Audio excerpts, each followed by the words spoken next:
Well, first of all, let me say, when you design plus minus 130 golf courses round the world on 5 different continents, unless I'm mistaken, and my memory's not slipping yet, but you see a lot of wonderful views. You get desert, you get ocean, you get mountain. But arriving here today, first time in Montenegro, this has been an absolute joy, a massive surprise, and this will be, I can tell you, this will be one of the most enjoyable. Everybody likes to think they have the best golf course, but for me, this is a hotel golf course. It's a course that will bring tourists, which is very important for this area. It'll give people happiness. You'll have juniors play the golf course. You'll have old people play the golf course. You can have champions play the golf course. So it's going to be a golf course for all seasons. And the big thing is, for me, it gives people jobs, because I was very poor when I started. I had nothing. They call it a stomach full of empty and a pocket full of dreams. You follow? And the only person that stood behind me was my shadow.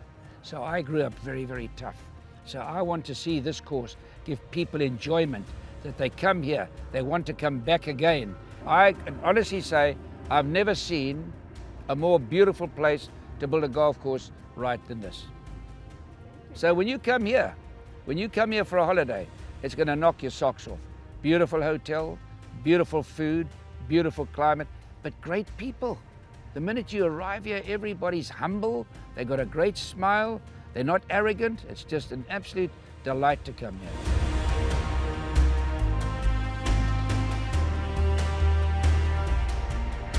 Well, first of all, I have a great respect for history, and when I think of this country and in Europe, of course, it's inundated with history, and so what I'd like to do is complement that. Now, obviously, I can't do it to that extent, but I want to do something here that when people come and visit here, again, I'm going to come back to tourism.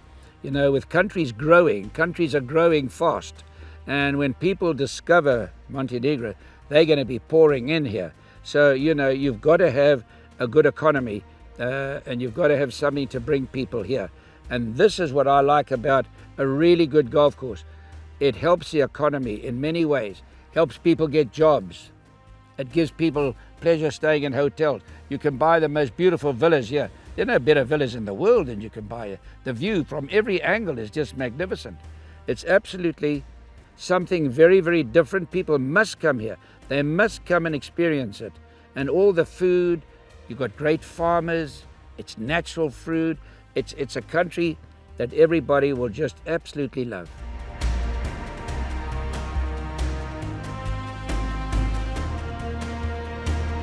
First of all, my brother was one of the world's leading conservationists. So when we come here, and one of the things that I always put a great stress on my team, look after nature, try and stay within nature as much as you can. And where you disturb nature, make something there that matches it. Don't destroy the property, because this is I call this a God's gift. This is a God's gift, and you can't make a mistake. In golf, they call it a mulligan. You don't got no second shot. This has got to be done right the first time.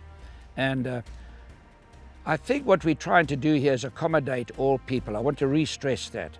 People come with children. I have a large family, 6 children, 22 grandchildren, 5 great-grandchildren. So I know what my grandchildren, my children like, I enjoy. So we've got to do something for the children that they can come here today. And Raphael was just talking about the flexibility of this golf course. We've got to have it flexible with different tees, different greens, different pin placements, work out which is the prevailing wind. So this course, you can come here and have great flexibility, what I call elasticity.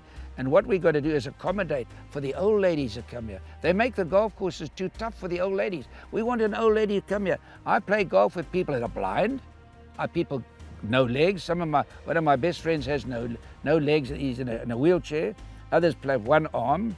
I mean, it's incredible. So a golf course can act as a great ambassadorial role, a massive. And remember this, that golf is probably growing at least faster than almost every other sport in the world today. There's 64 million golfers in the world. And when a golfer comes as a tourist, he spends money. Now, it's nice to have the students who bagpackers, that's very nice, but your country to survive, to grow, and it's growing fast, you need money. And the people that are tourists usually come with money and spend it here.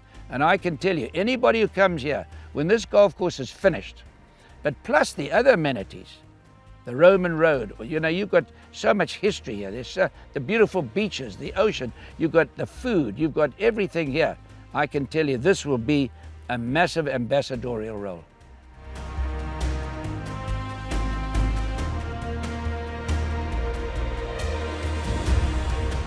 I've seen a lot of beautiful places. We built golf courses in mountains, in deserts, along the ocean, in all kinds of conditions.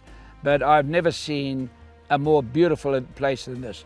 And honestly, can you imagine these mountains, since we've arrived here today, these mountains have all changed color. Now, can you imagine with the snow on the mountains here as well? No, you've got to go a long way. Well, I'll put it this way. If I had to have a house on any golf course in the world, or a villa, this would be my place. You're going to give this place is going to, you know, you've got developers here. They want to make money, obviously, but they want to give people enjoyment. You know, you've got a debt incurred. It's something that you owe the people if you're asking them to come here and pay. You know, service in any business. Everything in business is negotiable except quality. And this oozes with quality, and that's important.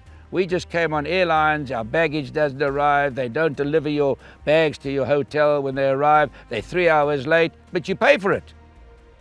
That's not the idea. A good service in any business is imperative.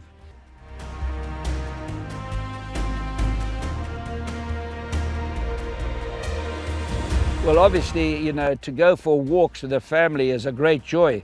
And you've got to remember, most people are living in villages, tiny villages in big cities, inundated with pollution, traffic, sitting in the traffic. My friend Dave King, who travels with me and around the world, we were just sitting in the car yesterday in the traffic. And we said, people sit in that traffic every day of their life, going to work and coming home. They spend at least 2 hours a day. Now, when you come here with your family, you can go for walks. You can be happy that your children, safety.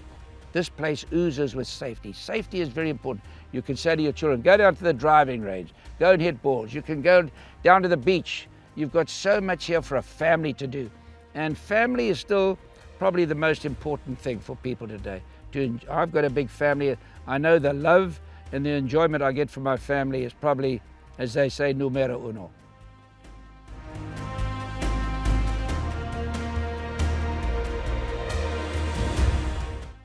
Well, let me tell you, in 1961, I went on, I think it was Good Morning America, or one of the big shows, after winning the Masters the first time. And the lady was questioning me about all kinds of things. And eventually she said, well, what do you like besides golf? And there was a guitar there right next to us. So I stood up, I said, give me that guitar there. And I said, you can do anything, but don't step on my blue suede shoes. Next day I was going to say an SMS, a telegram, from Elvis Presley's manager. He says, Elvis, the king, wants to meet you. I said, I'm coming to Hollywood next week, by the way, and I'll come in and meet him. And he was doing a movie called Hawaii. And I went in there and he saw me and he said, cut. He was a gentleman. He went and put his jacket on and he came out with his American Southern accent. How do you do, sir? Nice to meet you. And well done on winning the Masters last week, you know. And I had such a nice chat with him.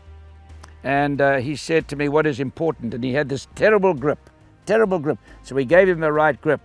And then he says to me, now, what is important? I said, well, Elvis, you've got to learn when you play golf, the whole game is played in the hips. You've got to be strong here, you see. You've got to have hip action there.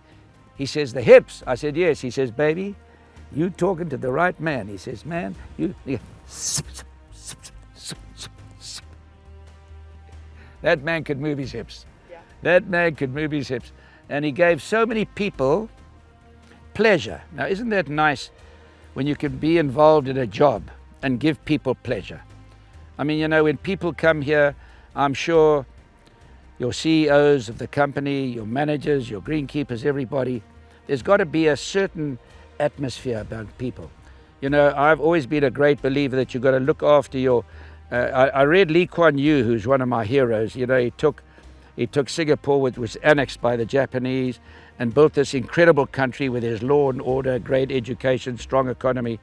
And he said, you must take care of your employees. If your employees are happy, they make your guests happy. If your employees are miserable, they're not going to make your guests happy. So you've got to have a place with the right ambience. You've got to have a place with good staff. But I see such potential here. So once you get them here, you've got to get them here. Once they come here, you've got them hooked forever, I can tell you.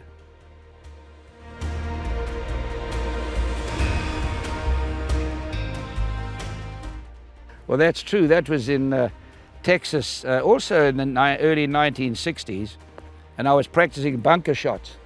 And this man was standing there with his beautiful cowboy outfit on and his western hat and boots, and I knocked it in the hole. And he said, that was nice. You think you could do that again? I said, no, I don't think so, because it's unlikely. I hit it, went in the hole. He says, if you can do that again. He took out, I think it was 500 or 700 brand new dollar bills. Now at this stage, I don't have too much money. And I looked at it, he said, if you can knock it in again, you can have it. Would you believe it? I've only done it 3 times in my life, in my whole life. And I won the award as the best bunker player in America on the tour. And I did it, and he went in, he said, he took his hat like it, he said, that's the luckiest thing I've ever seen. And it was spontaneous. And I just said, well, the harder you work, the luckier you get, because this pair of hands here probably hit more balls. Not probably, definitely hit more balls. Now, Ben Hogan and other golfers hit as many as I did, but they did. I'm still alive. I'm still hitting balls.